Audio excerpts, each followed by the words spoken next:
आशा किरण और आप देख रहे हैं MCN न्यूज। MCN न्यूज में आपका स्वागत है। प्रस्तुत है गया शहर की कुछ खास खबरें। गया जिले के मानपुर प्रखंड के बंधुआ स्टेशन के समीप स्थित प्राकृतिक सौंदर्य युक्त वातावरण में स्थित है नेचुरल विद्यालय। यह विद्यालय अपने नाम के अनुरूप दिखता है। यहाँ बच्चों की पढ़ाई के साथ साथ अपने आसपास के नैसर्गिक वातावरण के साथ जुड़ने का भाव बताया जाता है, जो अनोखी प्रयोग है। नो कंपटीशन ओनली कोऑपरेशन के थीम पर पढ़ाई दी जाती है, यानी बच्चे एक दूसरे को सहयोगात्मक तरीके से सिखाते हैं। पठन पाठन के लिए 6 बच्चों की ग्रुप बनाई जाती है, जिसमें 2 बच्चों की बॉडी बनाई जाती है जो अपने ग्रुप के बच्चों को पढ़ाते हैं और ग्रुप के बच्चे के होमवर्क भी चेक करते हैं। स्कूल के निदेशक बताते हैं कि इससे बच्चों में ऊर्जा संचित होती है। पठन पाठन में शिक्षकों की भूमिका कम और बच्चों की भूमिका ज्यादा होती है। बच्चे ही दूसरे बच्चों को संभालते हैं, जिससे बच्चों में सृजनात्मक गुण आता है। शिक्षकों की भूमिका केवल मार्गदर्शन के रूप में होती है। छात्र अपने गुरुजनों को भैया संबोधित करते हैं, वहीं छात्र छात्राएं अपने सहपाठी को बहन और भाई का संबोधन करते हैं।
Very good.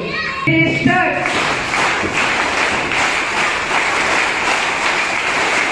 Now stop. Please come on the stage and perform calisthenics. So please come on the stage, Ganga Group.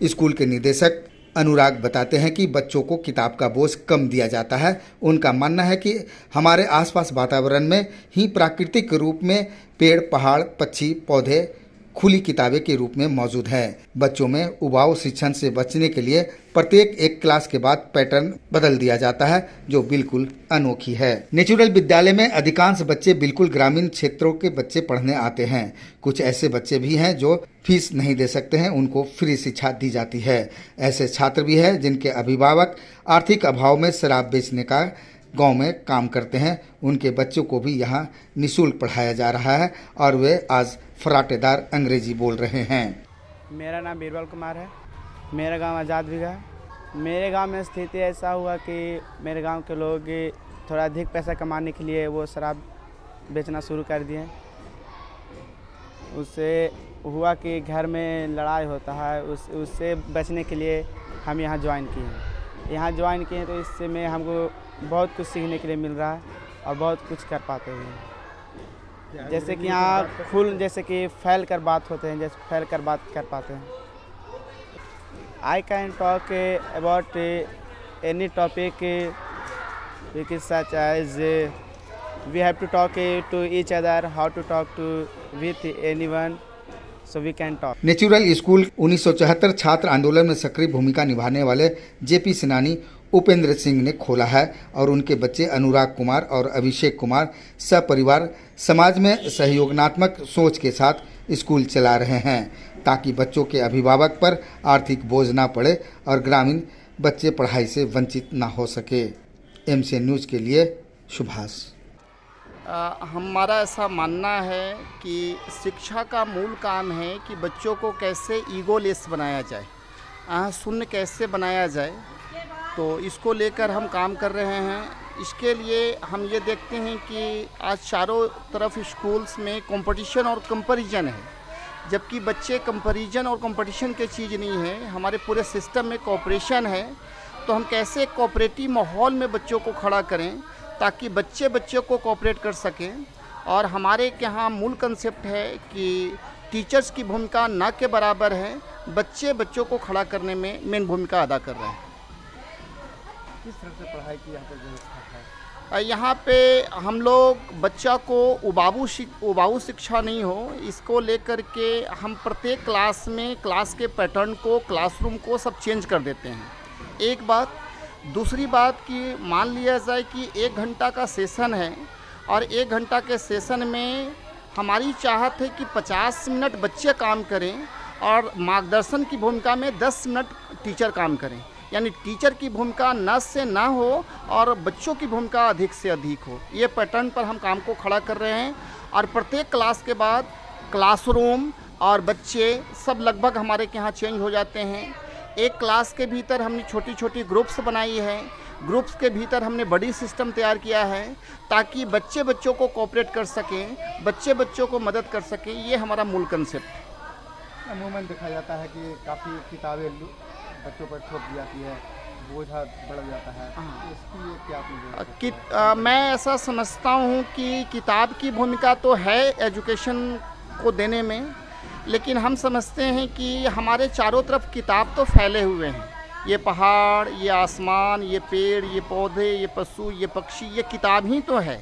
तो इन सारे चीज़ों को कैसे दिखाया जाए बच्चों को ताकि किताब की कमी कम से कम हो। और ये चारों तरफ की जो किताबें हैं, जो नेचुरल किताब है, नेचुरल बुक्स हैं, इस पर बच्चों को कैसे ये इंगित किया जाए। तो हमारे यहाँ किताब की बहुत भूमिका नहीं है, मुख्य रूप से हम नेचर से क्या सीखते हैं ये हमारे यहाँ ज़्यादा महत्वपूर्ण है। अपना परिचय? मैं अनुराग हूँ और हम पूरे परिवार मिलकर इस विद्यालय को संचालित करने का प्रयास कर रहे हैं। ये बच्चे किस समाज से लोग के आते हैं यहाँ? ये बच्चे सूद गांव ग्रामीण क्षेत्र के बच्चे हैं, लेकिन बहुत ही स्मार्ट बच्चे हैं, बहुत ही एनर्जेटिक बच्चे हैं। इनके पास ऊर्जा काफ़ी बची हुई है और मुझे काम करते हुए थोड़ा भी नहीं लगता है कि ये बच्चे गांव के हैं। हाँ, कपड़ा ख़राब हो सकता है, कपड़ा फटा हुआ हो सकता है, लेकिन उनके पास जो एनर्जी बची हुई है वह लाजवाब है, शानदार है, जिसके दम पर हम काम कर पा रहे हैं। अनुराग भैया जी नमस्ते। यहाँ मुझे बहुत अच्छा लगता है, इसलिए मैं अपने भैया जी को अनुराग भैया जी बुलाती हूँ। भैया जी कहकर बुलाते हैं क्योंकि हमारे मन को बहुत अच्छा लगता है। यहाँ पे बहुत ज़्यादा, यहाँ पे जैसे प्रत्येक स्कूल में हम जानकारी के बारे में सीखते हैं, मैथ, इंग्लिश, साइंस, ये सब। पर यहाँ पे दोनों जानकारी भी मिल रही है और जो समझ भी मिल रही है। किसी चीज़ अगर यहाँ पे कुछ फेंका हुआ है तो उसको कहाँ पे जाके रख सकते हैं जो व्यवस्थित रहे। कहते हैं कि एजुकेशन जो है ये समाज परिवर्तन का सबसे बड़ा माध्यम है और यदि हम सही एजुकेशन बच्चों को दें तो बच्चे जो हैं बच्चा बदलेंगे तो समझिए एक परिवार और समाज और देश बदलेगा। तो हम समझते हैं एजुकेशन के माध्यम से ही हम दुनिया और देश को बदल सकते हैं। तो हम लोग एक नए तरीके से प्रयास कर रहे हैं जिसमें हर बच्चा एक दूसरे का सहयोगी बन रहा है, जैसा कि अभी भैया जी ने बताया था। तो हम लोग कोऑपरेटिव सिस्टम से एक दूसरे को सिखा रहे हैं और मूल जो शिक्षा है उसके माध्यम से लोगों को हम जागृत करने का प्रयास कर रहे हैं कि सच्चाई क्या है। मेरा नाम अभिषेक है।